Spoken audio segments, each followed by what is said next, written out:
तर काली आणि महाकालीमध्ये काय फरक आहे basically? आता मला एक गोष्ट सांग, आपली आई, तुम्ही एकीकडे तिला आईही म्हणताय, दुसरीकडे म्हणताय ही आई नाशी करते, शक्य आहे का? तुम्ही ग्रंथ वाचतच नाही, तुम्हाला कसं कळलं की आपल्या ग्रंथामध्ये लिहिलंय तरी काय? कालीची जी स्तुती आहे ती आपल्या वेदांनीही केली आहे. ते पार्वती तत्व बाहेर पडताना पार्वती महादेवापाशी जाते, माता पार्वती महादेवाला म्हणते की मी माझं स्वतःचं रक्षणही करू शकत नाही का? महादेव म्हणतात नाही, मग हे तंत्र मला कसं काय कंट्रोल करू शकतो काय का? मी आधी सांगितलं, रागामध्ये आपलंच आपल्याला कळत नाही, कालीचं रूप तेच आपल्याला दर्शवत आहे. मल्ल्याने साथ दिली म्हणून मल्ल्याचं मरण, पण मल्ल्यामध्ये मरता मरता एक वरदान दिलं की आजपासनं तुझ्या नावावरती माझं नाव येईल, मार्तंड मल्हार. त्याच्यापासून आपण खंडोबाला, मार्तंड भैरवाला मल्हार असं म्हणून संबोधतो.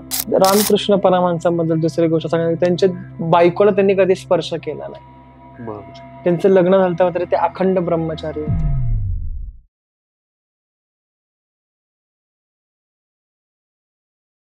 नमस्कार मित्रांनो, cutting by meeting by Chetan Patil या पॉडकास्टवर तुम्हा सगळ्यांचं पुन्हा एकदा स्वागत आहे. मित्रांनो, चॅनलला सबस्क्राईब केलं नसेल तर पटकन करून घ्या, कारण नंतर तुम्हाला अजिबात वेळ मिळणार नाही. मित्रांनो, आजचा हा पॉडकास्ट खूप जास्त इंटरेस्टिंग असणार आहे. आज आपण काली आणि महाकाली या देवींबद्दल जाणून घेणार आहोत, आणि याच विषयावर चर्चा करण्यासाठी आमचे परम मित्र अजय आज आपल्या सोबत आहेत. ते कालीचे उपासक आहेत. अजय, तुझे खूप खूप स्वागत आहे. आणि काली आणि महाकाली या देवींबद्दल बऱ्याच लोकांना खूप कमी माहिती असते किंवा चुकीची माहिती असते, आणि याच विषयांवर, या आध्यात्मिक विषयांवर गप्पा करण्यासाठी खास करून तुला इथं बोलवलंय. तर बऱ्याच लोकांच्या शंका असतील किंवा देवीबद्दलची इत्थंभूत माहिती आज आम्हाला तुझ्याकडनं मिळेल अशी अपेक्षा मी ठेवतो. नक्की नक्की. तर कसा आहेस? मी एकदम मजेत. तर सुरुवात करूयात आपण. तर काली आणि महाकालीमध्ये काय फरक आहे बेसिकली? सुरुवात करूयात, आधी ध्यान घेऊयात. खूप सुंदर ध्यान. नक्की नक्की नक्की. गणपतीपासून सुरुवात करूयात. बिलकुल. आपल्याला श्लोक माहिती असेल की वक्रतुंड महाकाय सूर्यकोटी समप्रभम निर्विघ्नं कुरु मे देव सर्व कार्य सर्वदा. काली काली महाकाली कालिके रूपधारिणी सर्वानंद करे देवी महाकाल्यै नमोस्तुते. महाकाल्यै नमस्ते. महाकालीचा आशीर्वाद घेऊन माझ्या गुरु दक्षिणामूर्तीला स्मरून मी पॉडकास्टला सुरुवात करतो तुमच्यासोबत. दादा, काली अतिशय गूढ असा रहस्य. पहिल्यांदा तर लोक तिचं रूप बघूनच घाबरतात, किंवा खूप सारी भ्रांती आहे लोकांच्या मनामध्ये की कालीची पूजा घरात करू नये, ती घराचा नाश करते. आता मला एक गोष्ट सांग, आपली आई, तुम्ही एकीकडे तिला आईही म्हणताय, दुसरीकडे म्हणताय ही आई नाशी करते, शक्य आहे का? नाही शक्य. मग ती जी भ्रांती आहे तीच मिटवण्यासाठी आपण आज बोलतोय. बरोबर. तर आपण कालीचे जे रूप बघतो एखाद्या सिनेमातून जास्त करून ते वेगळी छबी खूप गेली की बाबा रौद्र रूप आहे, आणि म्हणजे अशी जीभ वगैरे बाहेर असते आणि लोक घाबरतात त्यांचा तो ओरा बघून. फार फार ट्रकवर असतो एखाद्या ठिकाणी आपण बघतो, किंवा मग कुठेतरी एखादं मंदिर असतं, पण घरात आपण मूर्ती किंवा फोटो वगैरे लावायचं घाबरतात लोक, किंवा निगेटिव्ह इमेज लोकांनी पसरवलेली असते. तर मग असं का? ऍक्च्युली तिचं रूप समजायलाच लोक मिस्टेक करतात आहे ना. तुम्ही ग्रंथ वाचतच नाही, तुम्हाला कसं कळलं की आपल्या ग्रंथामध्ये लिहिलंय तरी काय? कालीची जी स्तुती आहे ती आपल्या वेदांनीही केली आहे. वेद सगळ्यात, आता दुसऱ्या शास्त्राचं सोडून द्या, ते खूप नंतर आलंय, पण वेदामध्ये सुद्धा काली विषयी बोललेलं आहे. कालीचं रूप बघतो की काली महाविकाय दिसते, तिने महादेवावरती पाय ठेवला आहे, कधी जीभ बाहेर आहे, तिच्या कानामध्ये लहान लेकरांच्या डेड बॉडीचे कुंडल आहेत. जर खरं रूप तू बघायला गेशील तर ती निर्वस्त्र आहे, दिगंबर आहे, मुक्त केस मोकळे सोडलेले आहेत तिने. ती जातात ना, रक्त टिप टिप करत बाहेर पडते, तिने दाता बाहेर आहेत, तिचे सुळे, मराठी भाषेत बोलणं झालं तर, किंवा तिचे चतुर्भुज, दशभुज आपल्या वेगवेगळ्या प्रकारे दिसतात. पण ते रूप सांगताय काय? गळ्यात मुंडा माला आहे, ते रूप सांगताय काय ते कळणं महत्वाचं आहे ना. म्हणजे काली विक्राल देह आहे, किंवा कालीनी जीभ बाहेर का काढली, की तिचा जेव्हा तू मुद्रा बघशील कालीची, तर ती एक रागिष्ट मुद्रामध्ये, रागामध्ये आहे ना काली, तर त्या रागामध्ये ती काय सांगते की सर्वप्रथम तुम्ही तुमच्या जिभेवरती नियंत्रण आणा, म्हणून तिने ती जीभ दाताखाली दाबलेली आहे. दुसरी गोष्ट, रागामध्ये तुम्ही भलतं सलतं बोलून जास्त प्रकार वाढवतात, म्हणून ती जीभ दाताखाली दाबली गेली. आणि दुसरी गोष्ट अशी की तिच्या पायाखाली शिव आहे, ती रागात आहे, तिने शिवावरती पाय दिला. शिव तिचा अर्धा नवरा आहे तिचा. किती गांधी की क्रोधामध्ये आपण आपल्याच दमन करायला पाहतो. जेव्हा आपल्याला राग येतो तेव्हा आपल्याला आपलं कोण आणि दुसरं कोण ते कळणं म्हणजे खूप विसरतो मुश्किल आहे. आपण, हा, विसरतो रागाचा भरात. विसरतो. हा. मग ते सांगत आहे निर्वस्त्रा जगत जननी आहे ती, म्हणजे ती म्हणते की मी एवढी विशाल आहे, देवी एवढी विशाल आहे की एवढी मोठी आहे की तिला काही झाकू शकत नाही. ती जे लज्जापेक्षा परे आहे. तो शब्द तिच्याकडे नाहीच आहे. हा, तो शब्द तिच्यासाठी नाहीच आहे. नाहीच आहे. ती मातृस्वरूप आहे म्हणून ती दिगंबर आहे. दिगंबरा म्हणजे निवस्त्र. शी डोंट हॅव क्लॉथ्स. एक सुद्धा तिच्या अंगावरती काही कपडा वगैरे काही नाही. तिच्या कानामध्ये लहान लेकराची डेड बॉडीचे कुंडल करते की माझ्या लेकराच्या हाक मी कानापाशी ऐकते सदैव. काली ही कलियुगामध्ये सर्वात जागृत देवी आहे. अच्छा. काली हनुमान कलियुगामधले काली म्हणजे कालीची सेवा करणारे. जे कलियुग चालू आहे आता आपल्याला माहिती आहे की कलियुगामध्ये आपण कोणत्याही देवाला जास्त बोलवून देव येत नाही. पण काली असं तत्व आहे की काली तुझ्यासमोर चालू शकतो. हो, काली म्हणजे फक्त काली म्हणजे काय, काली आपण जगतोय. काली म्हणजे काळ, वेळ. आता जी आपण वेळ चालली पृथ्वीचं भ्रमण म्हणजे काली. या देवी सर्व भूतेषु मातृरूपेण संस्थितः नमस्तस्ये नमस्तस्ये नमस्तस्ये नमो नमः. भूते म्हणजे काय की पंचमहाभूतापासून शरीर बनतंय. तर तू मी किंवा समस्त विश्वामध्ये जेवढे लोकांची बॉडी आहे किंवा शरीर आहे ते शरीर म्हणजे भूत, आत्मा. या देवी सर्व भूतेषु सगळ्या भूतांमध्ये जी मातृस्वरूपाने निवास करते, मातृरूपेण संस्थितः नमस्तस्ये नमस्तस्ये नमस्तस्ये नमो नमः. देवी तुझ्यात आणि माझ्यातच आहे. तर तिला बघणं आपल्याला थोडं म्हणजे वेळ दिली पाहिजे ना, वेळ दिली पाहिजे किंवा त्या भावनेने पाहिलं पाहिजे. त्या भावनेने पाहिलं पाहिजे. श्रद्धा, तू श्रद्धा धरतोय किंवा तू विश्वास. शक्ती, या देवी सर्व भूतेषु शक्ती रूपेण संस्थिता. बरोबर आहे. बुद्धी रूपेण संस्थिता. खरं. तुझ्या अंगातली बुद्धी, शक्ती, युक्ती जेवढं काय आहे तेवढं सगळं कालीच आहे. कालीशिवाय काहीच नाही रे. तीच एनर्जी. शक्ती विना शिव सुद्धा शव आहे. महादेवाला काही हे नाही. आता तू जसं म्हटलं की या कलियुगामध्ये काली एकमेव अशी देवी की ती ऍक्टिव्ह स्वरूपात आहे. जसं आपण म्हणतो की सप्तऋषीमध्ये हनुमान होते की ते अजून सुद्धा एक्झिस्ट करतात पृथ्वी तलावर कुठेतरी. सप्त चिरंजीवांमध्ये, सॉरी माय मिस्टेक, सप्त चिरंजीवामध्ये ते आहेत. तर तशीच काली एक्झिस्ट करते. जर तुम्ही मनोभावेने सेवा केली तर त्याचं अनुभव किंवा सहवास तुम्हाला जाणवतो. तर तुमचे असे काही अनुभव आहेत का बेसिकली? ललित सहस्रामध्ये खूप छान एक श्लोक, एक पंक्ती बोलतो, पुन्हा श्लोक नाही बोलत की महाप्रलय साक्षिणी. जेव्हा महाप्रलय येतो, महालय येतो, तेव्हा ब्रह्मा विष्णू महेश यांचाही अंत होतो. महाप्रलय जेव्हा कल्पतरू असतात त्या, तू शास्त्र जेव्हा वाचशील तेव्हा तुला कळेल. जेव्हा सगळ्यांचा अंत होतो तेव्हा त्याला साक्षी कोण आहे, तर देवी आहे.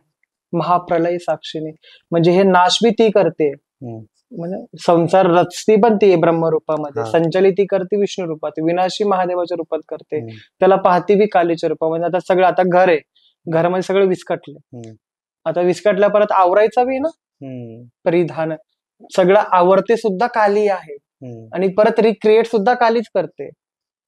म्हणजे अशी कोणतीच जागा जिथं काली नाहीये. म्हणजे कलयुग असो, सतयुग असो, त्रेतायुग असो, द्वापरयुग असो, काली आहे, होती आणि सदैव राहणार. जोपर्यंत काळ आहे, काळ आहे. काळ म्हणजे काली ना रे. काली म्हणजे काय, काळ, समय, वेळ. ती डिस्ट्रॉयर पण करते, क्रिएट पण करते. हो, काळ म्हणजेच काली. काळ जेव्हा आपण बघतो की वॉच मध्ये घड्याळात टाइम पुढे पुढे चालला, ती म्हणजे काली. म्हणजे आता आपल्या तुझ्या माझ्यात जे पण आहे हे सगळे एनर्जी फॉर्म मध्ये आपण पाहतो. आणि देव देवतांमध्ये पण जी काही एनर्जी ते एनर्जी फॉर्म म्हणजे काली, असं तुला म्हणायचं. म्हणजे एक छान उदाहरण देतो मी तुला की जगद्गुरु शंकराचार्य, भगवान शंकराचार्य आपण पाहतो, ज्यांनी प्रसार केला सनातन धर्माचा, आद्वैतचा प्रसार केला. ते म्हणजे की ते महादेवाचे अतिशय मोठे भक्त, महादेवांचाच अवतार त्यांना समजतात.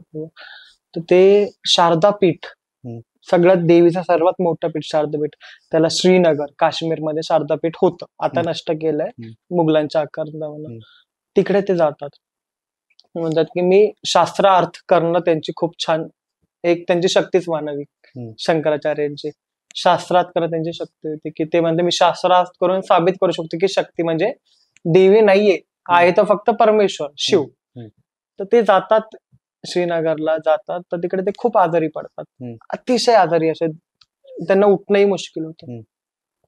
महामाया जगदंबा तिथे एक वृद्ध स्त्रीचं रूप घेऊन येते, म्हातारीचं रूप घेऊन येते. ती म्हणते की भिक्षाम देही, ते जे शिष्य येतात शंकराचार्यांचे आणि त्यांना भिक्षा वाढायला प्रयत्न करतात, तर ती म्हणते की नाही, तुमचे जे आचार्य आहे ते कुठे आहेत, मी कोणापाशी आले, मठ कोणाचा आहे, शंकराचार्याचा, मग मला भिक्षा ही शंकराचार्यांनी दिली पाहिजे की नाही. तर ते शिष्य जातात की अशी एक स्त्री आली आहे आणि ते म्हणतात की तुमच्याकडनंच मी भिक्षा घेईन. शंकराचार्य एवढे वीक होतात त्यांना उठणं सुद्धा अवघड असतं. ते तसं घसरत किंवा 2 शिष्यांना पकडून देतात, म्हणतात हे माते कृपया भिक्षा स्वीकार करावी, माझी तेवढी शक्ती नाहीये की मी तुम्हाला भिक्षा वाढू शकेल. तर ती हसते जोरात आणि ती काय म्हणते की ज्याच्यामध्ये भिक्षा वाढण्याची शक्ती नाही आणि तो चाललाय शक्तीचं अस्तित्व मिटवायला. वा. जी आपल्या शक्ती, जे तू पायाने उभा राहतोस का, ती ती सुद्धा काली आहे. शक्ती म्हणजे काय रे, आता जबस तू देवाची पूजा करतोय, तुझं आराध्य दैव कोण आहे ज्याची तू सेवा करतोस? श्री स्वामी समर्थ. श्री स्वामी समर्थ. आणि दुसरे बाप्पा बाप्पा. श्री स्वामी समर्थ. आता श्री स्वामी समर्थ प्रचलित का झाले? शक्तीमुळे. जर तुझ्या देवापाशी, तुझ्या आराध्यापाशी शक्तीच नाहीये तर सामान्य माणूस तुझ्या माझ्यासारखा, अगदी अगदी अगदी आपल्या ती शक्ती आहे. पण जर स्वामी समर्थांपाशी शक्तीच नसते, शक्ती काय चमत्कारात घडले नसते, तू त्यांची पूजा केली असते? नाही, सामान्य माणसं झाले. का नसते केली? हा एक प्रश्न. ती शक्ती म्हणजे काली. म्हणजे आपण ऍक्च्युली माणसाची पूजा नाही करत, आपण त्यांच्यामध्ये असलेल्या शक्तीची पूजा करतोय. हो, म्हणून आपण म्हणतो ना, शक्ती विना शिव शव आहे, शव like dead body. Dead body. Correct. जर शिवात शक्तीच नाही तर शिवाला पूजणार कोण? जर ब्रह्मामध्ये शक्ती नाही तर ब्रह्मा सृजन कसा करणार? किंवा विष्णूमध्ये शक्ती नाही तर विष्णूमध्ये शक्ती, विष्णू शक्ती कोण? लक्ष्मी, श्री. जर विष्णूपाशी श्रीच नाहीये तर विष्णू पालन कसं करणार? बरोबर आहे. किंवा शिवापाशी माता पार्वती नाहीये, त्याची शक्ती नाही, तो विनाश कसा करणार रे? सामान्य झाला ना तो. पण जोपर्यंत शक्ती आहे तरच माणसाच्या जीवनाला काय, तर त्रिदेवांच्या जीवनाला सुद्धा शोभा आहे. शक्ती विना काही नाही, शक्ती आहे तर सगळं आहे. बरोबर. आणि ती शक्ती म्हणजेच काली. मग आता आपण असं जसं देवीचं स्वरूप बघतो की आता आपण महालक्ष्मीच्या मंदिरात जातो, ओके, मग महालक्ष्मीचं रूप बघतो, प्रसन्न दिसतं आपल्याला आणि छान वाटतं असं तसं. तर तेच भक्त कुठेतरी महाकालीच्या मंदिरात जायला थोडेसे घाबरतात की बाबा रौद्र रूप आहे, थोडंसं डार्क डार्क थोडस आपल्याला ओरा दिसतो, ठीक आहे, किंवा मग असं असं का होतं? म्हणजे दोघांचं काम वेगवेगळे आहेत का दोघं मूर्ती स्वरूप म्हणजे शक्ती स्वरूप डिफरंट आहेत का? डिफरंट तर काहीच नाही. म्हणजे कसं असतं बघा, आता आपल्या ह्याच्यावरनं की त्रिगुण असतात, एक सात्विक, एक राजसिक आणि एक तामसिक. सात्विक देवता म्हणजे महासरस्वती, राजसिक म्हणजे महालक्ष्मी आणि तामसिक म्हणजे महाकाली. आता ते सात्विक, राजसिक, तामसिक ते तुला सांगतो मी. जेव्हा तू सकाळी झोपेतनं उठतोयस, आता झोपेतनं उठल्याबरोबर तुझ्यात काहीच इच्छा नाही ना, एकदम तू साधा सिंपल आहेस किंवा ड्राय एकदम ड्राय आहे, म्हणजे तुला कसला मोह नाही सकाळी उठल्याबरोबर, तेव्हा तू सात्विक आहेस. सरस्वतीला कसला मोह नाही. पण तुला नंतर कामाला जायचंय, तुला श्रीसाठी धावपळ करायची, पैशासाठी धावपळ करायची, तेव्हा तू राजसिक झालास, म्हणजे तुला पैसा हवाय. संध्याकाळी इव्हन तू मॅरिड असशील किंवा आपण नॉन व्हेजिटेरियन असेल किंवा काय असेल की झोपतोय आपण किंवा आपल्या स्त्रीशी आपण संभोग करतोय किंवा काय करतोय, तेव्हा तू तामसिक झालास. काम भावना उत्पन्न झाली, तेव्हा तू तामसिक झाला. म्हणजे त्रिदेवा काय करतात, जेव्हा जर हे तिन्ही नसेल तर मनुष्य जन्माला का शोभा आहे का? बॅलन्स करण्यासाठी आहे. तिघांचं महत्व पण इट्स अ बॅलन्स. वेगवेगळं काम सगळ्यांना डिपार्टमेंट वेगवेगळं काम आहे आणि महत्व पण त्याचं तेवढंच आहे. आपण असं जनरली असतं लक्षात येतं आपल्याला की काली मातेची पूजा जास्त करून वेस्ट बेंगॉल, कोलकाता साईडला जास्त केली जाते. तर असं का? म्हणजे आता बघा, आता आपण बघतो की महादेवाचं पूर्ण भारतात बघतोय, ओके, मग असं स्पेसिफिक ठिकाणी जास्त का केलं जातं? म्हणजे आता काली मातेची पूजा वेस्ट बेंगाल किंवा कोलकाता साईडला जास्त केली जाते, तुम्ही ते इथं जास्त पाहणार नाही साऊथ मध्ये नाही, म्हणजे नसल्यासारखं, किंवा तिकडे फक्त आपण विष्णू अवतार मध्ये म्हणजे बालाजी असो किंवा मग मुरुगन, कार्तिकेय. हा, एक्झॅक्टली. तर मग असं का? म्हणजे असं जस्ट ऍक्च्युली बंगाल हा शक्ती प्रदेश आहे. बंगालमध्ये माता सतीची योनी म्हणजे जी त्या साईडला पडली, उडीसा साईडला किंवा गुवाहाटी साईडला, गुवाहाटीमध्ये कामाख्या म्हणून एक क्षेत्र आहे, तिथे तिची योनी पडलेली. ते शक्ती प्रदेश आहे. शक्ती प्रदेश म्हणजे तिथं सगळं महाकाली आली की दक्षिणेश्वर काली, जेवढे उच्च महाकोटीचे जे महातंत्र, महास्मशान आहेत ते तिकडे स्थित आहेत. तारापीठ झालं, कालीघाट झालं, दक्षिणेश्वरी काली, कामाख्या, तिकडे हब आहे गुह्य काली. ओके. हो. आता सोबत आपल्या महाराष्ट्रामध्ये गणपती जास्त प्रचलित आहे. अष्टविनायक सगळा गणपती हा. महाराष्ट्रामध्ये आहे म्हणून आपण गणपती जास्त पूजा करतो. साऊथला विष्णूची पूजा केली जाते कारण ते विष्णूचे खूप सारे मंदिर आहेत. पण साऊथला देवीचं जे विपरीत रूप आहे, ज्याला आपण रक्तकाली म्हणतो, तर साधारण लोक त्याला ललिता त्रिपुर सुंदरी म्हणतात, तिची पूजा केली जाते साऊथला. साऊथमध्ये खूप मोठं शक्तीचं एक स्थान आहे, कांचीपुरम म्हणून आपण त्याला म्हणतो. तिथं ललिता मातेची, तिथं म्हणजे शंकराचार्य आणि ललिता मातेची भेट झालेलं ते स्थान. त्यांची एक संवाद होतोय, ते बोलतात, ते देवी त्यांच्याजवळ प्रकट झाली शंकराचार्यासमोर, की त्यानंतर की आई आपण एक शरत लावूया. म्हणजे कसले रे बाळा, की तू माझ्या समोर येऊन बसलीस, अशी मूर्तीवाणी बसली, मला वाटाणा बी तू रिअल आहे का नाही. म्हणजे असं का, तू आल्यापासून तुझी पापणीच लवली नाही. तर ती हसते, म्हणते की आपण शरत लावूया की कोण पहिला आपली पापणी लावतोय. तर आई म्हणते ठीक आहे, करू. तर आई समोर बसली आणि शंकराचार्य समोर बसलेत. 1 दिवस गेला, 2 दिवस गेले, 4 दिवस शंकराचार्यांनी पापणी लावली नाही. शेवटी त्यांच्या डोळ्यात पाणी लागलं आणि त्यांनी पापणी लावली. शंकराचार्य महायोगी, ते काही करू शकत होते. आणि मग तरी आईची पापणी लावत नाही. मग शंकराचार्य त्याच्यावरती रागवले, म्हणजे तू कुमाता आहेस, कसली आई आहेस तू, की तुझ्या लेकराला एवढा त्रास झाला पण तरी तुझ्या हार नाही मानली. तर देवी हसते, म्हणजे काय हसतेस का तू. तर देवी त्यांना म्हणते की अरे शंकरा, जेव्हा मी ही पापणी लावेन ना, तेव्हा तू हित नसशील, तेव्हा काहीच हित नसशील. जेव्हा मी एक पापणी लावते तेव्हा हे ब्रह्मा विष्णू महेश सुद्धा विनाश होऊन पुन्हा उत्पन्न होतात. एक पूर्ण काळ, एक पूर्ण कल्पतरू बितून जातो तेव्हा देवी एक पापणी लावते. बरोबर आहे. असं खूप शंकराचार्य साऊथ मधनच आलेले आहेत. असं आपण म्हणजे साऊथलाही की तुमचं देवीचं स्थान भरपूर ठिकाणी आहे. एक युग पलट, असा एक युग पलटतो देवीच्या एक पापणीच्या ह्याच्याने. जेव्हा ब्रह्मदेवाचे 100 वर्ष, म्हणजे ब्रह्मदेव एकदा हे करतो तेव्हा हे कलयुग, द्वापर, त्रेता, सतयुग हे पलटतात. असे हे जे 100 वेळा युग पलटतात त्याला एक कल्पतरू म्हणतो. बरोबर. तेवढं ब्रह्मदेवाचं आयुष्य 100 वर्ष, तेवढं हे एका याच्यात करून टाकते. तेवढं देवी एका ह्याच्यात करते, एक पापणी करते. देवी निराकार आहे, निराकार म्हणजे ललित सहस्त्रनामात शब्द आहे की नाही का, श्रीमाता श्री महारागणी श्रीमत सिंहासनेश्वरी चिताग्नी संभूताच्या देव कार्या समन्विता. म्हणजे देवांच्या जे चित्ताग्नीपासून जी देवी प्रकट झाली, किंवा ती निराकार होती आधी. निराकार म्हणजे कळतंय का, तिला फॉर्म नव्हता, काय दिसण्यामध्ये काहीच नव्हती.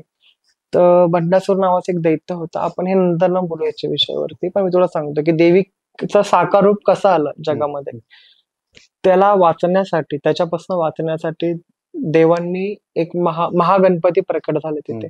महागणपतीने सांगितलं की एक महाहवन करा आणि त्याच्यानं देवीला प्रकट करायला लावा. जी सुप्रीम पॉवर आहे ब्रह्मांडामधली, जी परब्रह्म आहे, तिला साकार रूप मध्ये प्रकट करायचं. आता ते कसं, की ते हवन करता देवी येत नाही. मग देव कार्या समन्विता चित्त अग्नी संभूता, देवाच्या चित्त अग्नीपासून देवांनी आपापल्या शरीराचे बली दिले. शरीर कापून त्याच्यामध्ये टाकलं हवनामध्ये. त्याच्या आहुती काय होती, हे आपलं तूप वगैरे असं काही नव्हतं का, देवांचे शरीर त्याच्या आहुती होती. त्याच्या आहुतीला जी देवी प्रकट झाली ती म्हणजे ही ललिता माता, अर्थात काली. आपण आता बघतो की कालीचा डिरेक्टली संबंध आपण तांत्रिक विद्यांसोबत लावतो, की ब्लॅक मॅजिक सोबत लावला जातो. ते मग पुस्तकांमार्फत जे आपल्याकडे नॉलेज येतं ते, किंवा सिनेमांमधून जे नॉलेज येतं ते, तर हे कितपत सत्य आहे की ब्लॅक मॅजिक वाले जास्त फॉलो केलं जातं? ब्लॅक मॅजिक हा शब्दच नाहीये, ऍक्च्युअली आहे तंत्र. आता समज की कसं सांगू तुला आता मी, की तंत्र म्हणजे काय. आता हा माझ्या गळ्यामध्ये यंत्र आहे, हा महाकालीचं यंत्र आहे, बरोबर, ठीक आहे. आता तंत्र मंत्र यंत्र, तंत्र मंत्र आणि यंत्र 3. आता पहिला काय म्हणता मी, मंत्र म्हणजे काय, की मी बोलतो की मला एक यंत्र बनवायचंय बा. आता मी हा यंत्र बनवलाय, मग आता हे बनवलं, यंत्र झालंय. तंत्र मंत्र यंत्र. आता हा यंत्र झालं, हा यंत्र कसं काम करेल ते म्हणजे तंत्र. आता कॅमेरा आहे, कॅमेरा कसा काम करतोय, टेक्निक, तंत्र, ते शिकणं. आत्ताचे इंजिनियर जे म्हणतो ना आपण, ते म्हणजे तांत्रिक, एका याच्यामध्ये सांगणं झालं तर. पण त्याला लोकांनी खूप नेगेटिव्ह फॉर्म मध्ये नेलं. तांत्रिक म्हटलं की लोक घाबरतात, खूप नेगेटिव्ह फॉर्म मध्ये नेलेलं आहे. काली विद्या नाही म्हणू शकत, पण जे तंत्र आहे ते कालीपाशीच सुरू होतं आणि कालीपाशीच संपतं. ओके. तर त्याचा दुरुपयोग कसा केला ते आपल्याला खंडोबाच्या गोष्टीमधून कळतं की मणी मल्ल्या नावाचे 2 दैत्य होते. मणी आणि मल्ल्या आपण नाही का, मणी मल्ल दैत्य केले ठार, देव झाला मार्तंड मल्हार. मणी आणि मल्ले नावात 2 दैत्य होते. त्याच्यामध्ये जो मणी होता तो एकदम आगाऊ टाईप, मल्ल थोडासा मानसिक रोगी होता आणि मल्ल खूप देवीची भक्ती करायचा, कालिकी मातेची खूप मोठा भक्त होता मल्ल. तर मणींनी ठरवलं की मल्ल्याचा आपण उपयोग करू शकतो कालीला बोलवण्यासाठी. त्यांनी असे प्रयोग केले की देवीला राग दिला खूप. देवी अतिशय क्रोधिष्ठ झाली. देवी जेव्हा पार्वती रागात येते तेव्हा ती काली होते. ओके. अतिशय तिला राग आणून दिला, ती काली रूप धारण करते. आता काली चालली कोणापाशी, मणिमल्ल्यापाशी. त्यांनी फुल तयारी केलेली बरं का तिच्यासाठी, की देवी येते. देवी त्यांच्यापाशी येते, त्यांना दर्शनही देते की मला का बोलवलं इथं. ते म्हणतात की आई तू इथं राहा. तर म्हणजे तू मूर्ख झालास का, मी तर कसं राव कैलास सोडून वगैरे. त्यांचा खूप चांगला संवाद तिथं चालतो. तर पण मल्ल्याची भक्ती बघून देवी अतिशय प्रसन्न होते. मल्ल्याची भक्ती बघून देवी प्रसन्न झाली आणि देवी त्यांना वरदान देते की जेव्हा आई तुझा प्राण संकटामध्ये असेल तेव्हा मी स्वतः येऊन तुझी रक्षा करा, असं म्हणून देवी तिथं लुप्त होते. तो मनी म्हणतो की देवीला आपण बोलवलं पण ती लुप्त झाली, तिच्या शक्ती कशी पकडमध्ये आणावी, तिला कंट्रोल कसं करायचं, साधना तिची कंट्रोल कसा करणार. मग मनी काय करतो की पुन्हा तंत्रमंत्र सुरू करतो. देवी पुन्हा रागात येते. मग महादेवाला राग येतो. महादेव म्हणतो की हे काय चाललंय नाही का, देवीला कंट्रोल मध्ये आणणं मग काली रूप सारखा काली रूप धरणं अशक्य होतं. अख्ख्या पृथ्वीचा नाश म्हणजे अख्ख्या ब्रह्मांडाचा नाश होऊ शकतो त्या रूपात. मग महादेव इकडनं त्यांचं तंत्र सुरू करतात. महादेव महाअघोरी तंत्र हे महादेवापासून सुरू झालं. म्हणजे पहिला तांत्रिक महादेव म्हटलं तरी चालेल. अच्छा. जो स्मशानामध्ये निवास करतो असा महाअघोरी म्हणजे हे महादेव. तर आणि मनी मंडळ तेच पाहिजे होतं की महादेव देवीला कसं कंट्रोल करतात ते बघायचं होतं. ओके, आपण शिकून घेऊ तिकडे. मग त्यासाठी हे त्याला उचकवत होते असं. मग महादेवाने काय केलं की अघोर म्हणून एक रूप धारण केलं, अघोरी. अघोरी रूप धारण केलंय आणि मोठं अनुष्ठान केलंय देवीचं यंत्र. हा यंत्र कसा निर्माण झाला जो मी गळ्यामध्ये घातलं तर तुला सांगतो. तेव्हा महादेवाने एक यंत्र बनवलाय आणि काली मातेला आदेश दिलाय, काली. देवी म्हणते की कुणी बोलवलं, पण काली म्हणजे त्याला तंत्रामध्ये त्यांनी काली केलं, एकदम नियंत्रणामध्ये आणलं, कंट्रोल केलं एकदम काली मातेला आणि राग शांत करायला गेले आणि देवी शांतही झाली. आता जो हा फॉर्म्युला होता हा मनी मल्ल्याला कळला की देवीला कसं कंट्रोल करायचं. मनी मल्ल्याने एक यंत्र बनवलं आणि त्या यंत्रामध्ये देवीला बोलवलं. म्हणजे त्याच्या देवीची धावपळ होती, देवी इकडेही चालली इकडेही चालली इकडेही चालली इकडेही चालली आणि माता काली मणी मल्ल्यापाशी जाऊन पोहोचते. ती अतिशय रागात असते पण छळाने ते काय करतात, तिला त्या यंत्रामध्ये स्थापित करतात. ते यंत्रामध्ये स्थापित झाले त्याचे 4 भूपूर असतात. हे यंत्रामध्ये तुला दिसतील, हे 4 भूपूर आहेत. हे म्हणजे हे 4 द्वार. हा त्रिकोणांमध्ये हा जो बिंदू आहे ही म्हणजे काली. ओके. हो, अशा यंत्राद्वारे यंत्र ह्यासाठी वापरतात त्याच्यामध्ये देवी स्थित असते. मग त्यांनी त्या देवीला माता कालीला त्या यंत्रामध्ये बंदिष्ट केलं. आता तुम्ही म्हणतो ती शक्ती तिला बंदिष्ट कसं करू शकतो, तंत्रामध्ये तेवढी ताकद आहे.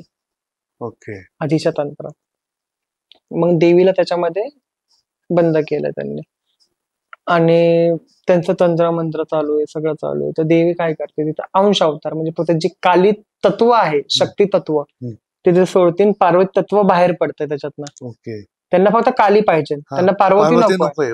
त्यांना काली पाहिजे. काली का पाहिजे, तर कालीची शक्ती त्यांना हवी, कारण ह्या जगावरती ते राज करण्यासाठी. तिथं पार्वती तत्व बाहेर पडतं आणि पार्वती महादेवापाशी जाते. माता पार्वती महादेवाला म्हणते की मी माझं स्वतःचं रक्षणही करू शकत नाही का. महादेव म्हणतात नाही, मग हे तंत्र मला कसं काय कंट्रोल करू शकतो, काय मला नियंत्रित कसं काय केलं तंत्राने. महादेव तिला समजावतात, ती म्हणते नाही मला ऐकायचंच नाही, नाही का. ते की आतापासून माझी सगळी स्मृती म्हणजे याददाश्त निघून जाईल, मी स्मृतीहीन होईल आणि मी पुन्हा जन्म घेईन. महादेव म्हणतात पार्वती असं करू नको, आपल्याला तुझी शक्ती आता तिच्याकडे शक्तीच नाही. माता पार्वती शक्ती कोण, काली. आता मी तुला सांगतो म्हणते की पार्वती म्हणजे स्वयंशक्ती, मग काली कस काय त्याच्याबद्दल पृथक झाली ही तुम्ही तुला पुढे सांगाल ते कसं. मग माता पार्वती भूतलावरती अवतरण घेते म्हाळसेच्या रूपात. नेवासा म्हणून आपल्या महाराष्ट्रामध्ये एक गाव आहे प्रवरा नदीच्या किनारी, तिथे म्हाळसा आईने स्वरूप धारण केलंय. आता ह्या म्हाळसेला तिची शक्ती प्राप्त करून द्यायची. म्हणून मल्हार, म्हणजे मल्हार नाव नाही त्यांचं, खंडोबाचा मार्तंड भैरव. हम्म. सगळ्यात हे मार्तंड भैरव हे खंडोबाचं नाव आहे. मार्तंड भैरव अवतार घेतोय. आणि गंगा स्वयं इंद्राची जी मुलगी आहे ती बाणू स्वरूपात अवतरण घेतले हा. चंदनपुरामध्ये. आणि सगळ्यांनी अवतरण घेतलं त्या भूतलावरती आपल्या, की का तर देवीला ती शक्ती प्राप्त व्हावी म्हणून. मग ती एक वेगळी गोष्ट आहे. खंडोबाची गोष्ट आपल्या सगळ्या हा, मराठी माहिती लोकांना माहिती. माहितीच आहे ते कसं भेटलं. खंडोबा आणि बाणूने सर्वांनी अवतार घेतलाय. आणि आता देवी तर तिला याद म्हणजे स्मृती नव्हती हा. म्हाळसाईला. आता महादेवाचा प्रयत्न चाललाय मार्तंड भैरवच्या अवतारामध्ये तिला ते स्मृतीचं ध्यान करून द्यावं. हा. आणि तिकडेच महादेवाचा जो दुसरा अवतार आहे अघोरा, हा. तो काय करतो तिथनं कालिके मातेला कसं हा. सोडवावं ते बघतोय. मणिमल्लाच्या यांचं दोघांचं सगळं चालू, युद्ध चालू आहे. मग त्यासाठी त्यांनी एक मोठा यंत्र निर्माण केला, कालिकेचा, महाकालीचा यंत्र. आणि जे हे अघोरा रूप होते त्यांनी निर्माण केला. आणि असं त्यांच्या प्रयत्नाला शेवटी यश येतं. यश आलं की त्यांनी ते यंत्र मधनं देवी मुक्त होते. ती शक्ती, कालीची शक्ती मुक्त होते. आणि ती शक्ती डायरेक्ट मुक्त झाल्यानंतर शरीर शोधते ना. ते शरीर कोठं आहे, आता ती म्हाळसा अवतारामध्ये येते. मग ती म्हाळसामध्ये जाते आणि म्हाळसाला तिचं सगळं काय आठवतं. आणि अशाने मार्तंड मल्हाराचं आणि म्हाळसाचं लग्न होत आहे. मार्तंड भैरवाचं आणि म्हाळसाचं लग्न होतं. आता मार्तंड भैरव म्हणतं की आता यांचा विनाश केला पाहिजे. आता याला शक्ती भेटली मार्तंड मला. आता देवापाशी शक्तीच नव्हती ना, कारण ते शक्तीच तिथं यंत्रामध्ये बंद होती. देवापाशी शक्ती आली का तर माता पार्वतीमध्ये काली तत्व उतरलं होतं. मग ते दोघं जण ते गुफेपाशी जातात जिथं मणी आणि मल्ल्या निवास करतात. आता मणी मल्ल्या निवास करतात तर त्यांचं घनघोर युद्ध सुरू होतं. आता खंडोबा, म्हणजे जो खंडोबा नाव कसं पडलं ते खूप नंतर पडलं, पण मणी आणि मल्ल्या यांचा विनाश करा जेव्हा मार्तंड भैरव तिथे जातोय त्यांना मारणार, तेवढ्यात मणीला आठवते की कालिकी मातेने आम्हाला वचन दिलं की ते आमच्या प्राणाची रक्षा करणं एकदा. ते हे माता काली, तू तुझ्या वचनाला माग येऊ नको, आमची रक्षा कर. आता देवीला तिथे ना भाग होतं. मग स्वयं म्हाळसा देवी काली स्वरूप धारण करते आणि ती मणी मल्ल्या आणि महादेवाच्या मध्ये आली. की महादेवा, मी यांना वचन दिलंय की मी यांचं सदैव रक्षण करेन, म्हणजे सदैव नाही पण मृत्यूपासून एकदा रक्षण करेन.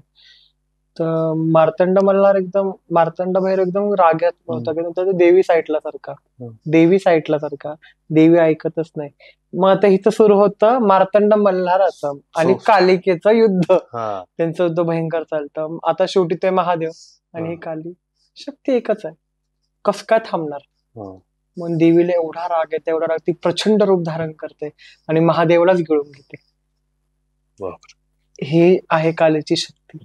आणि जेव्हा ती तिला गिळते तेव्हा तिला विचार पडतो की बापरे, हे मी काय केलं, मी हे काय केलंय, महादेवाला गिळून घेतलं. मी आधी सांगितलं रागामध्ये आपल्याला कळत नाही. कालीचं रूप तेच आपल्याला दर्शवत आहे. मग तिचं स्वरूप एकदम बदलतं, एकदम म्हाताऱ्या माणसांसारखं होतं, एकदम म्हातारी होते. आणि ती देवी धूमावती होते. तंत्र महाविद्यामध्ये 10 महाविद्यांपैकी एक महाविद्या म्हणजे देवी धूमावती. अतिशय उग्र देवता, जी विधवा आहे, जिला शिव नाही, शंकर नाहीये त्या रूपामध्ये तिला. एवढं डेंजर म्हणजे ते रूप आहे चैतनदा, तुला काय सांगू मी, की बघशील तर घाबरशील. म्हणजे देवी मी तुला म्हणतोय, पण तिने महादेवला गिळलंय. आणि ती फक्त शक्ती, तेव्हा तिच्यासोबत शिव नाहीये, ती फक्त शक्ती. किती प्रचंड शक्ती आहे ते याचा अंदाज तू करू शकतो. की मग जेव्हा ते देवी गिळते, देवी विलाप करते, रडायला लागते की मी हे काय केलं, मी विधवा झाले. मणी म्हणलं खूप खुश होता, आता आपण अमर झालो, आता आपल्याकडे देवी शक्तीच एकटी राहिली ना, आपण तिला परत कंट्रोल करू वगैरे. त्यांची खुशी राहते साईडला. पण तिथे एंट्री होते नारायणाची, विष्णूची, पार्वतीचा भाऊ. तर विष्णू भगवान आणि देवीचा संवाद होता. ती म्हणते की महादेव अजन्मे आहेत, त्यांना मृत्यू नाही आणि जन्मही नाही, मग तू कोणाचा शोक बनवतोस, मृत्यूचा. ही तर एक लीला आहे ना. त्याच्यावर संवाद होतोय आणि महादेवाला देवी त्यांच्या उदरातनं म्हणजे पोटातनं परत बाहेर काढते. आणि आता महादेव पुन्हा मार्तंड भैरवाच्या रूपात आला आणि देवी पुन्हा माणसाच्या रूपात आली. आता मणी मल्ल्या फुल घाबरतात की आता काय होणार. देवी परत म्हणते की आमच्या मृत्यूवर, आमच्या संकट आलंय, आमची मृत्यू आली जवळ, माझे रक्षण कर. हा. देवी म्हणते मूर्खा हसते, विसरला मी म्हंटल की जेव्हा तुझे मृत्यू येईल, तेव्हा मी एकदा तुझं रक्षण करायला येईल. एकदा. एकदा झालंय, हा. आता तुला मीच मारते. हा. आपण खंडोबाचा जेव्हा फोटो बघाल हा. किंवा मूर्ती बघाल तर महादेव मागे बसले खंडोबा, हा. आणि देवी मणिमल्ल्याचा वध हा करते. त्रिशूल वगैरे घेऊन ते हा. दोन. देवीने मणीला मारला आणि मल्ल्याची काही चुकीच नव्हती. हा. मल्ल अतिशय चांगला माणूस, हा. पण वाईट कृत्यामध्ये त्यांनी साथ दिली. संगत गुण. संगतीचा गुण, वाईट कृत्यामध्ये त्यांनी साथ दिली. हा. आता गौरवांना अर्जुनाने अर्जुन नाही, कर्णाने साथ दिली म्हणून हा. कर्णाला सुद्धा मरावं लागलं. Yes yes. तो तर पांडवांचा भाऊ होता ना. हम्म. वाईट कृत्यात मल्ल्याने साथ दिली म्हणून मल्ल्याला सुद्धा मरण आलं. पण मल्ल्यामध्ये मरता मरता एक वरदान दिलं की आजपासनं तुझ्या नावावरती माझं नाव येईल, मार्तंड मल्हार म्हणतात. तेव्हापासून आपण खंडोबाला, मार्तंड भैरवाला मल्हार हा. असं म्हणून संबोधतो. ते मल्लाच्या नावावरती मल्हार आपण मल्हार. असं म्हणतो. आणि तोच देव आपल्या जेजुरीमध्ये येऊन राहिला. म्हणजे जे तंत्र आहे, हा. तो म्हणला की लोक वाईट कसं करतात हा. गोष्टीने, हम्म. मग ते देवीला राग करून किंवा तिच्या शक्तीचा दुरुपयोग करतात. देवी कोणाचा वाईट करते नाही करत. ह्या गोष्टीनुसार तुला कळलं असेल की मला बरोबर, म्हणायचं बरोबर, काय. बरोबर. तर आता आपण परत याच्यावर येऊ की रामकृष्ण परमहंस जे विवेकानंदांचे गुरु होते, आणि स्वामी विवेकानंद सगळ्यांना माहिती आहे की अतिशय विद्वान व्यक्ती आणि हुशार व्यक्तिमत्व होतं. तर त्यांनाही महाकालीचा अनुभव आलेला होता. ते खूप परम शिष्य होते. ते बोलायचे त्यांच्याशी, असं आपण ऐकलंय. तर त्या रिलेशनशिप बद्दल काय सांगशील? रामकृष्ण परमहंस बंगालमध्ये छोट्याशा गावामध्ये पहिले गंगा किनारे, लहानपणापासून त्यांच्या इथं घरामध्ये रामाची खूप भक्ती केली जात. श्रीराम त्यांचं आराध्य दैवत, त्यांचं कुलदैवत, त्यांचं नाव तसं पडलं. म्हणून रामकृष्ण परमहंस खूप नंतर न झाले. ते परमहंस म्हणजे काय की सगळ्यात उच्च पदवी. अच्छा, पदवी आहे परमहंस. नंतर रामकृष्ण हे त्यांचं नाव. रामकृष्ण लहानपणापासून रामाचा भरपूर वेळ, पण ते एक दिवशी त्यांच्या गावामधल्या काही बायका काली चौदस, दिवाळीची जी आदली एक रात्र असते, त्याला आपण नरक चतुर्थीच्या आदली जी रात्र असते त्याला आपण काली चौदस म्हणतो. आम्ही तर काली चौदस म्हणतो, इथं काय माहिती नाही. काली चौदस असं म्हणतात त्याला. तर त्या काली चौदस दिवशी कालीची पूजा करायला जातात. ते कालीची पूजा करायला तेव्हा कालीचा साक्षात्कार म्हणजे अक्षर दृष्टांत होतो. त्यांचं तिथं ध्यान लागतं, महासमाधी म्हणतात. की रामकृष्ण परमहंस कुठं बी गेले त्यांना काली नाव ऐकले त्यांना ध्यान लागायचं, म्हणजे एक जागी स्थिर. आजूबाजूला काय होऊ दे, एखादा रेड्याहून धडक दिली तरी त्यांना काही फरक पडत नसेल, अशी त्यांची स्थिती होते. त्यांच्या घरच्यांना खूप टेन्शन येतं की नाही का, असं का बरं का मुलाचं.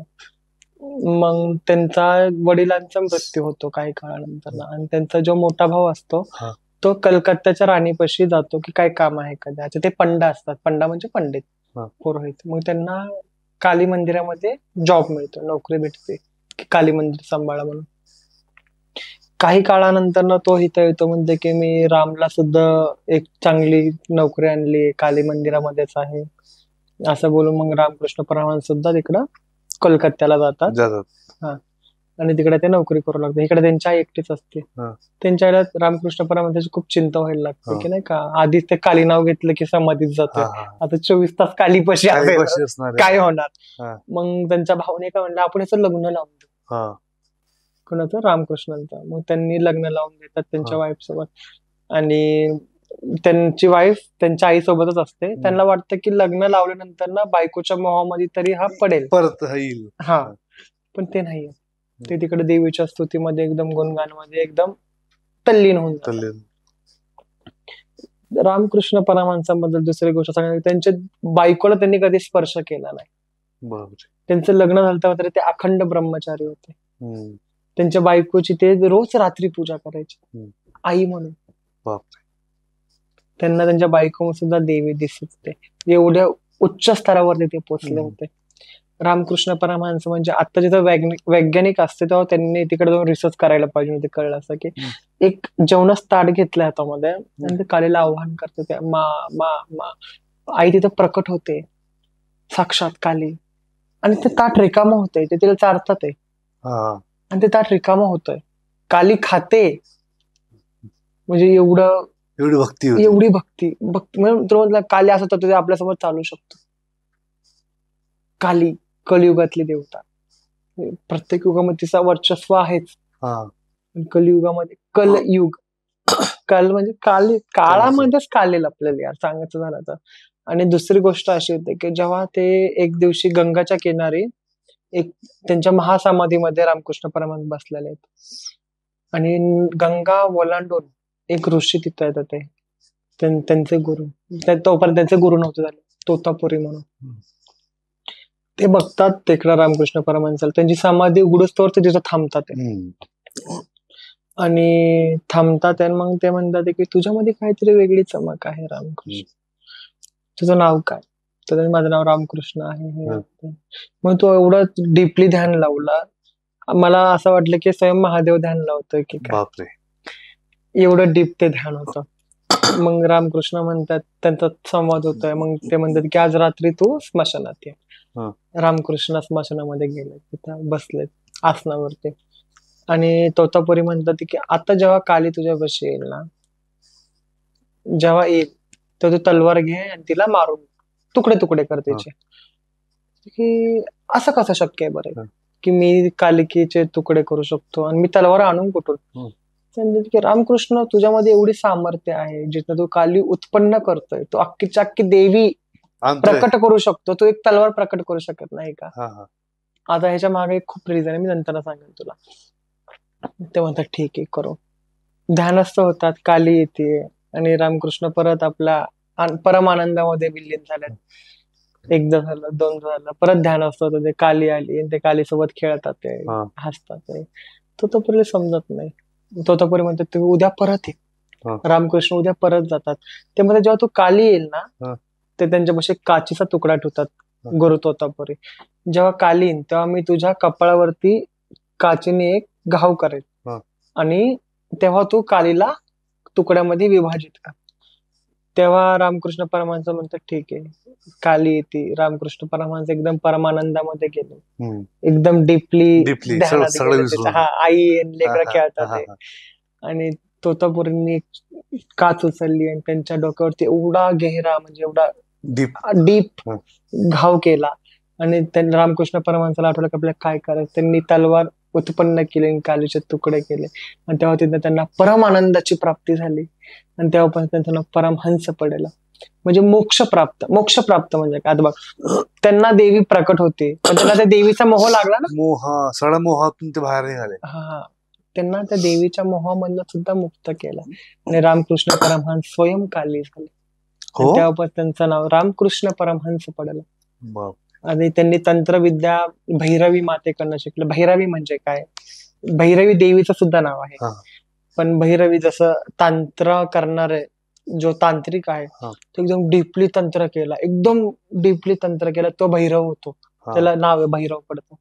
तसंच एखादी स्त्री तिने एकदम तंत्रविद्या शिकली, एकदम डीपली, एकदम महान तांत्रिक झाली, तर ती भैरवी होते. तर त्यांनी भैरवी माते त्यांना सगळं काही तंत्राचं ज्ञान दिलं होतं. अशा रामकृष्ण परमहंस आहेत. एवढं म्हणजे त्यांच्या शिष्याला पण ते झालं का, म्हणजे स्वामी विवेकानंदाला? स्वामी विवेकानंद नाव नरेंद्र. नरेंद्र 19 वर्षाचा होता. ते खूप श्रीमंत होते त्या काळात. 19 वर्षाचे ते होते. त्यांना खूप जिज्ञासा असायची की बाबा नाही का हे असं का, प्रॅक्टिकल त्यांना सगळं सबूत लागतं की आता म्हटलं की प्रत्येक गोष्ट सबूत, असं जिज्ञासू व्यक्तिमत्व त्यांचं. तर ते सगळेजण रामकृष्ण परमहंसाला भेटायला जातात, तर त्यांच्या मागे नरेंद्रही जातो. नरेंद्र तिथं पोचलाय आणि नरेंद्र बघतोय. त्यांना एक प्रश्न विचारतो की देव कुठं आहे, तुम्ही एवढं देव करताय, देव आहे तरी कुठं? मी तुला प्रमाण देऊ शकतो देवाचं. म्हणे कुठं? म्हणे माझ्यापाशी बघ. मी प्रमाण नाहीये देवाचं, तू प्रमाण नाही. म्हणे मला उलझवू नका, मला देव कुठे आहे ते सांगा. शब्दात नका खेळू. शब्दात नका खेळू. ठीक आहे. तर त्यांना तरी त्यांच्या शब्दात संवाद चालतो, त्याने ते संतुष्ट होत नाहीत. मग ते जातात निघून. कोण? विवेकानंद म्हणतात की हे असाच व्यक्ती दिसतोय मला काय. त्यांना एवढं उत्सुकता असते की ते 3 दिवसांनी परत त्यांच्यापाशी येतात. म्हणजे मला देवी बघायची. म्हणे बघणार? म्हणे हो मला बघणार. रामकृष्ण परमहंस उठतात आणि त्यांचा जो राईट लेग आहे तो त्यांच्या छातीवरती ठेवतात नरेंद्रच्या, आणि नरेंद्रच्या छातीला त्यांचं पाय टच होत असते. एक परम ध्यानामध्ये, महासमाधीमध्ये नरेंद्र जातोय त्यांना महाध्यान लागतं आणि त्या ध्यानामध्ये त्यांना देवीचं स्वरूप आढळून येतं. त्यांना आढळून आलंय ते एवढं म्हणजे की रामकृष्ण परमहंसाला ते मानतात की हा खरंच गुरु आहे. मग स्वामी विवेकानंद म्हणतात की मला तिला भेटायचं जसं तुम्ही भेटता तसं. हो, मी काय मागणार असतो म्हणणे मी मागणं मला नाही का सगळं उच्च हे दे ज्ञान दे सगळं दे काय सगळं. ते म्हणते ठीक आहे जा. म्हणजे आज संध्याकाळी मंदिरात ये. रात्र होती. नरेंद्र मंदिरामध्ये पोहोचले. रामकृष्ण परमहंस बाहेर बसले आणि ते म्हणतात की जा तुम्ही देवीला भेटून. त्या आतमध्ये म्हणते मूर्तीचे फक्त काय नाही म्हणते इथं देवीच नाही मूर्ती. अरे ती काय आई थांबली बघ की तू. नाही इथं मूर्तीच आहे. नरेंद्र म्हणते अरे आई थांबली तिथं तू बघ. त्यांना काय कळतच नाही. मग रामकृष्ण परमहंस त्यांना सांगतात की तू अंतरात्म्याने बघ तुला आई दिसेल. ते कसं बघायचं.